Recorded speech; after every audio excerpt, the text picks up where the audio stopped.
नमस्कार दोस्तों, आज मैं आपको लिए चल रहा हूँ डेरा बाबा मुराद शाह। आप इस वीडियो में डेरा बाबा मुराद शाह की झलकियाँ देखते हुए डेरा बाबा मुराद शाह के इतिहास के बारे में भी जान पाएंगे। दोस्तों, डेरा बाबा मुराद शाह की शुरुआत हुई विद्यासागर जी से, जो कि एक जैलदारों के परिवार से थे। उनका परिवार साधु संतों, पीरों फ़कीरों की बहुत सेवा किया करता था। एक बार उनके घर कोई पीर फ़कीर आए। उन्होंने कहा, मांगो क्या मांगते हो। तो जैलदार परिवार ने कहा कि हमारे पास सब कुछ है, लेकिन हमें भक्ति चाहिए, हमें ईश्वर की, परमात्मा की भक्ति करने वाले चाहिए। तो उस पीर फ़कीर ने कहा कि तुम्हारे घर में एक नहीं, दो दो पीर फ़कीर पैदा होंगे जो कि भगवान का नाम लेंगे और वो पूरे इस दुनिया में उनका नाम होगा। तो उन्हीं के परिवार में जो सबसे छोटे थे, जो विद्यासागर जी थे, वो पढ़ने में बहुत अच्छे थे। उन्होंने क्या किया, अपनी पढ़ाई की और पढ़ाई के करके वो दिल्ली में एसडीओ लग गए। वहाँ एसडीओ के पद पे रहते हुए उनको किसी मुस्लिम लड़की से लगाव हो गया और उन्होंने उस लड़की के आगे विवाह का प्रस्ताव रखा। परंतु उस लड़की ने कहा कि आपको मुस्लिम बनना पड़ेगा।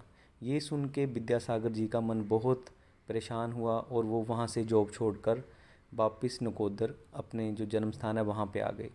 जैसे वो वहाँ आ रहे थे तो एक पीर फ़कीर जिनका नाम शेर शाह था, जो पाकिस्तान से आए थे और अकेले रहते थे, तो उन्होंने विद्यासागर जी को कहा, विद्यासागर कहाँ जा रहा है, क्या तूने मुस्लिम बनना है। तो ये सुन के वो बहुत हैरान हुए कि इनको कैसे पता चला। वो बहुत ज़्यादा दुखी थे, बहुत ज़्यादा परेशान थे। तो उन्होंने इस दुनिया को छोड़ने का, इस दुनियावी जो घर परिवार है उसको छोड़ने का निर्णय कर लिया। तो शेर शाह जी ने कहा कि अपने परिवार को बता कर आना कि मैं कहाँ जा रहा हूँ, कहाँ रहूँगा, ताकि तुझे परेशान ना करें, तुझे, तेरे घर वालों को परेशान ना होना पड़े और वो तुझे पे परेशान ना करें। उन्होंने वैसे ही किया। वो शेर शाह जी की सेवा करने लगा और शेर शाह जी ने उनके कई इम्तिहान लिए और वो हर इम्तिहान में पास होते गए। तो उनके जो बड़े भाई थे उनको पीटते थे कि तू कहाँ इतने अमीर परिवार में से होकर कहाँ पीर फ़कीरों के चक्करों में पड़ गया। तो उनको बहुत मारते थे, पीटते थे। लेकिन जो विद्यासागर जी थे उन्होंने कहा कि नहीं, मैं तो अभी इसी रास्ते पर चल पड़ा हूँ और इसी रास्ते पर चलता रहूँगा। एक दिन उनको जब दोबारा पीटा गया, काफ़ी टाइम बाद दोबारा पिटाई की गई, तो उन्होंने अपने भाई को कहा कि जब तुम्हारे घर में कोई पीर फ़कीर पैदा होगा उसको भी तुम ऐसे ही मारोगे। तो दोस्तों, मैं यहाँ बता दूँ, उनके परिवार में से ही आगे लाडी शाह जी, जिनकी तस्वीर हम आम देखते ही हैं, उन वो लाडी शाह जी का जन्म भी इसी परिवार में हुआ। तो इस तरह करते करते जो विद्यासागर जी थे, उन अपने गुरु की सेवा करते रहे। इतने में कुछ समय बाद पाकिस्तान से शेर शाह जी के बेटे और उनकी बहू आई और उनको अपने साथ ले जाने लगे। तो शेर शाह जी ने विद्यासागर जी से पूछा कि आप, कि मैं जाऊं, उनसे इजाज़त ली कि मैं चला जाऊं। तो विद्यासागर जी ने कहा कि मैं कैसे आपको रोक सकता हूँ, आप तो मेरे पीर हो, मेरे गुरु हो। तो उन्होंने कहा कि ठीक है, आप जाओ और मैं आपको नहीं रोकता। तो शेर शाह जी ने कहा कि आप जब भी मुझे याद करोगे मैं आ जाऊंगा। और साथ में ये भी कह दिए कि जब तुम्हारे पैर में कांटा चुभ गया तो समझो मैं इस दुनिया को अलविदा कह गया। क्योंकि मुराद शाह यानी कि विद्यासागर जी हमेशा नंगे पैर चला करते थे।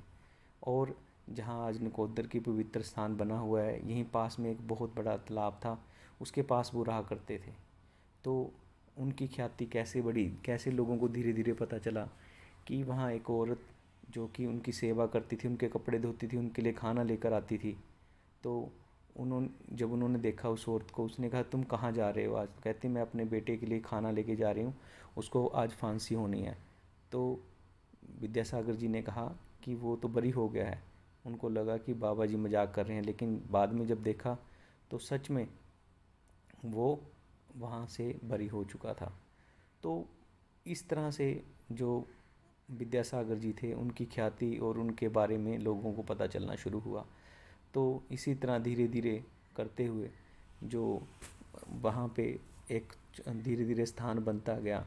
और आगे जो इतिहास में बताया जाता है कि जो विद्यासागर जी थे, उनके पैर में एक बार कांटा चुभ गया और उनको पता चल गया कि मेरे पीर, मेरे फ़कीर, जो मेरे गुरु हैं वो इस दुनिया में नहीं रहे। तो 28 साल की उम्र में उन्होंने शरीर त्याग दिया।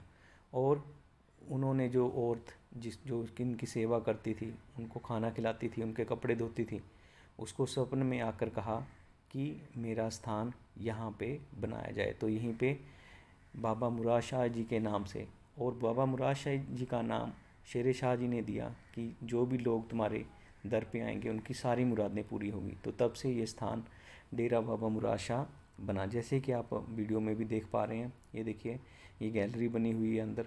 तो इस तरह से डेरा बाबा मुराद शाह जी का जो है एक स्थान, पवित्र स्थान, जहाँ पे देश विदेश से लोग आते हैं। तो ये देखिए, अभी तक तो आपने इतिहास जाना, आगे मैं आपको कुछ झलकियाँ डेरा बाबा मुराद शाह की, क्योंकि कैमरा जो कि मेन स्थान है वहाँ पे जाना अलाउड नहीं। ये गैलरी है, यहाँ आप फ़ोटो क्लिक कर सकते हैं। तो लोग जिन लोगों को बाहर जाना होता है, बाहर फ़ॉरेन के लिए या अन्य कोई भी मुराद होती है, लोग यहाँ पे आते हैं और उनकी मुरादें पूरी होती हैं। ये देखिए यहाँ पे चाय का प्रसाद ही मिलता है। और ये देखिए, ये कहते हैं वीरवार का टाइम है, जेठा वीरवार है। ये देखिए लड्डू गोपाल जी भी हमारे साथ गए। और ये देखिए बहुत ही सुंदर, और सबसे जो आपको डिफरेंट चीज़ यहाँ देखने को मिलेगी वो है साफ़ सफाई। साफ़ सफाई का बहुत ही ज़्यादा ध्यान रखा जाता है। और यहाँ जो चाय का प्रसाद मिलता है बहुत स्वाद होता है।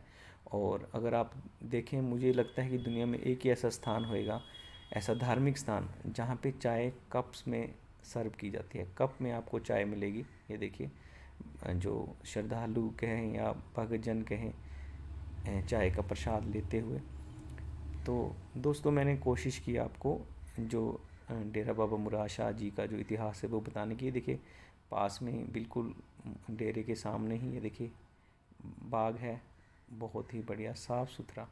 और ये देखिए ये स्थान, और ये बाहर आते हुए भक्तगण, ये देखिए यहाँ पार्क है छोटा सा। और ये देखिए बहुत ही सुंदर। तो दोस्तों, इस तरह से आज भी देश विदेश से श्रद्धालु यहाँ पे आते हैं। और इस दरबार की बहुत ख्याति है इस चीज़ के लिए कि यहाँ सब लोगों की मुरादें पूरी होती हैं। और ये देखिए, ये बाहर से थोड़ा जो, क्योंकि अंदर मैंने बताया कैमरा अलाउड नहीं है। ये कार्स जो बाबा जी यानी कि लाडी शाह जी जिसमें सफ़र करते थे, ये देखिए ये उनकी गाड़ी का नंबर, ये देखिए। और एक और गाड़ी, इनोवा गाड़ी, ये देखिए।